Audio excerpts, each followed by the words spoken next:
Okay, let's take a look at a more advanced model. I'll have on my machine a model called Detail. Let's open up that model. From the main menu, say Open, Detail. And that is my expansion joint. That's just about all it is. Say Open. And go into the input. Now, this model makes heavy use of the line numbers to isolate different sections of the system. And I'll bring that up.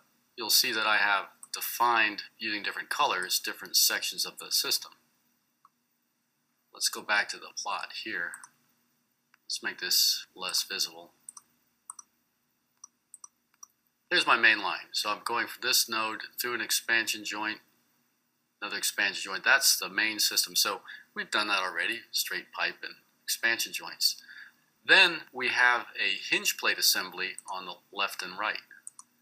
This hinge plate assembly is the way that we connect the pressure plates from either side of the joint. They're going through this rigid element. The pins are right here. These are rigid elements to get to the center line of the pipe. So it'll rotate about this X vector here. And there's another one at the other end as well. Two hinge plates around these expansion joints. There's the expansion joint. So they're connecting them up. Let's go translucent on that too. Now, the other components in here are the tie rod connections. These connect me from the center line of the pipe to the tie rod points that are going to be modeled. Let's roll this around a little bit.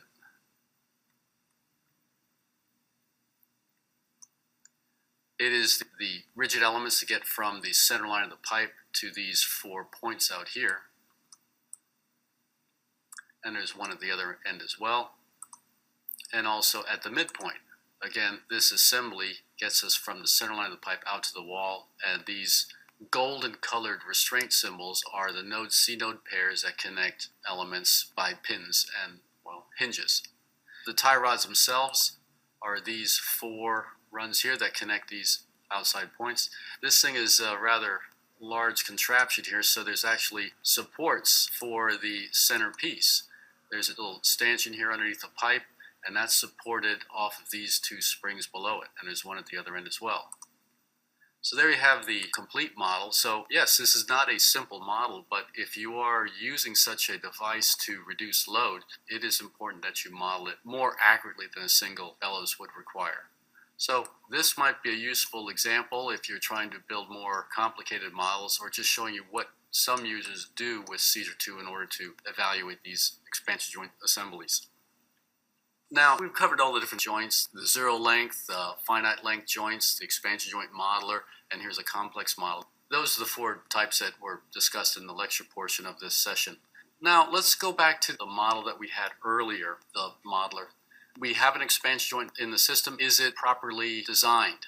Well, we can evaluate the expansion joint in Caesar 2. Before we get into that, though, let's take a look at one more slide in the presentation.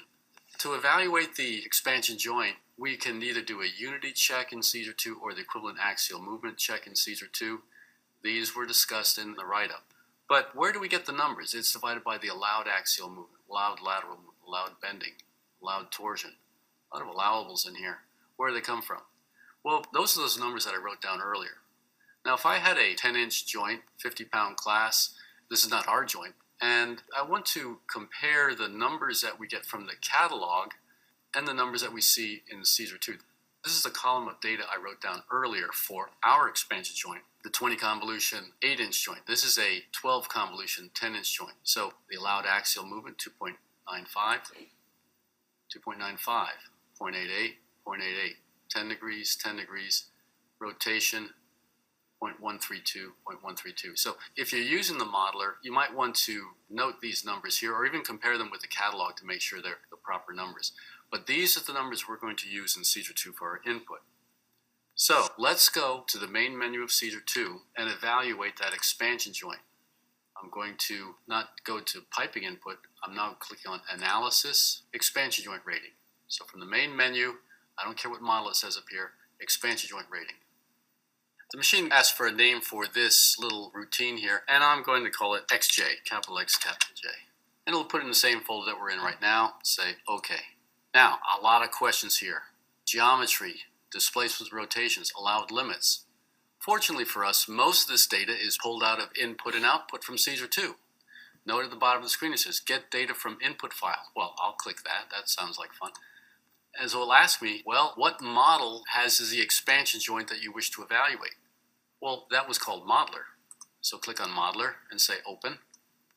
And it says, oh, okay, there's an expansion joint between nodes 21 and 22. Click on that, select it, and then say OK. And it brings in the necessary data for the input of this expansion joint rating. The only item I have to specify, because of Caesar 2, is a number of convolutions. The program here will evaluate the joint per convolution and total evaluation. I'm interested in total distortion, so I'm going to say number of convolutions is 20. We picked 20 convolutions. The rest of the data, you can review it, is just saying that the expansion joint is vertical and is 12.5 inches long. Effect diameter, so we have that. Now displacements and rotations. Select displacements, job, and load case. I'll click here. And yeah, I'm going to go back to Modeler. That's the model we ran. Say Open. And it asks, well, what load case do you wish to use to evaluate it? I'm going to work off the expansion joint case because that is a change in the joint. I'm not worried about pre-compression or pre-distortion or any kind of upset. I want the normal expansion stress range calculation. So I'll click on this one, say OK, and there, it pulls in the from and to and change in position from the job modeler load case expansion. Now I have to define my allowables. These I'll have to type in. I only know the allowables for the total case. Axial was 3.46 inches. This comes from the catalog or from the expansion joint modeler in Caesar 2. Lateral is 1.53, and this is the number 1.53. That's why we're doing this. We needed about 1.3 inches of lateral deflection. Bending is 10 degrees, and torsion is 0.212 degrees. Expansion joints are very sensitive to torsion. That's why there's such a low limit here. Got it all? Click the running man. Now these outboard processors usually begin with input echo. Here's all of our input. And then after the input, we have our output, of course. The output has been set up, and this was described earlier, in two formats. One is per convolution, another is total. Now, we went through this in the presentation, and I'll just work with the total amount here. Here's the axial displacement of the joint, probably caused just by the difference in thermal growth between the joint and the tie rods. But if I take my lateral deflection and convert it into equivalent axial growth using the Expansion Joint Manufacturers Association equation, I get about 1.7 inches of effective axial displacement and no rotation. So I add these terms and I compare that to the allowed axial growth. And that's done here. Add up these three numbers, more than 0, and I get 1.75, and that is less than the 3.46 that's allowed axially. That's the Expansion Joint Manufacturer's equivalent axial growth equation. Here's the unity check. There's my actual axial, there's my allowed axial, plus my actual lateral divided by the allowed lateral. Note that it's no longer 1.3 here. The stiffness of the joint has reduced the transverse action of the joint. And bending, but I added these three numbers. If they're less than 1, unity check, you're okay. So with these terms, I'm okay. Unfortunately, the torsion is a separate check, but here we're not torquing it that much. It's 0.09 degrees and we're allowed 0.212, so we're okay with the torsion as well. So this joint seems to work okay. Now, we wouldn't expect you to select a joint without conversing with the manufacturer, so certainly get the manufacturer involved in this process. Okay, one more little exercise and then we'll wrap this up. We'll take a look at large rotation, and that'll be our final session for this expansion joint.